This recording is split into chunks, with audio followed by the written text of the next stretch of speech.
கல்வியில் சிறந்து விளங்கும் தமிழ்நாட்டை நாசம் செய்ய நடுவண் அரசு புதிய கல்விக் கொள்கை மூலம் துணிந்திருக்கிறது என முதலமைச்சர் மு.க.ஸ்டாலின் குற்றம் சாட்டியுள்ளார். சென்னை அண்ணா நூற்றாண்டு நூலகத்தில் அமைச்சர் அன்பில் மகேஷ் பொய்யாமொழி எழுதிய தேசிய கல்விக் கொள்கை 2020 எனும் மத யானை புத்தக வெளியீட்டு விழாவில் முதலமைச்சர் மு.க.ஸ்டாலின் பங்கேற்று உரையாற்றினார். அப்போது கல்வியில் சிறந்து விளங்கும் தமிழ்நாட்டை நாசம் செய்ய நடுவண் அரசு புதிய கல்விக் கொள்கை மூலம் துணிந்திருக்கிறது எனவும் கல்வியை காவிமயமாக்க வேண்டும் என்பதற்காக நடுவண் அரசு புதிய கல்விக் கொள்கையை கொண்டு வந்திருப்பதாக விமர்சித்தார். கல்வியை மாநில பட்டியலுக்கு கொண்டு வருவதற்காக போராட்டத்தை தீவிரப்படுத்த இருப்பதாக தெரிவித்தார்.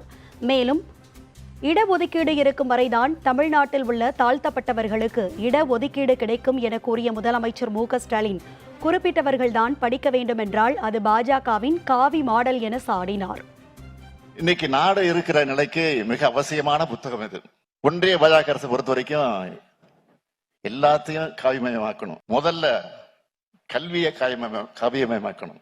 அதுக்காக கொண்டு வந்ததுதான் இந்த தேசிய கல்விக் கொள்கை. நாம ஏன் சமூக நீதி பார்வையோட தேசிய கல்விக் கொள்கையை எதிர்க்கிறோம்னு பிரிவா எழுதியிருக்கிறார். பாஜகவோட திட்டங்கள், அதோட செயல்பாடுகள், அதோட எதிர்கால எண்ணங்கள் இதையெல்லாம் பார்த்துதான் தேசிய கல்விக் கொள்கையை ஏற்றுக்க மாட்டோம்னு திட்டவட்டமா சொல்றோம்.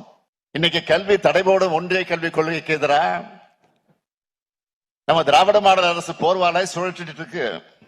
இந்த போர் ஏன் முக்கியமானது என்றால் தேசிய கல்விக் கொள்கை இடஒதுக்கீட்டை சிதைச்சிடும்.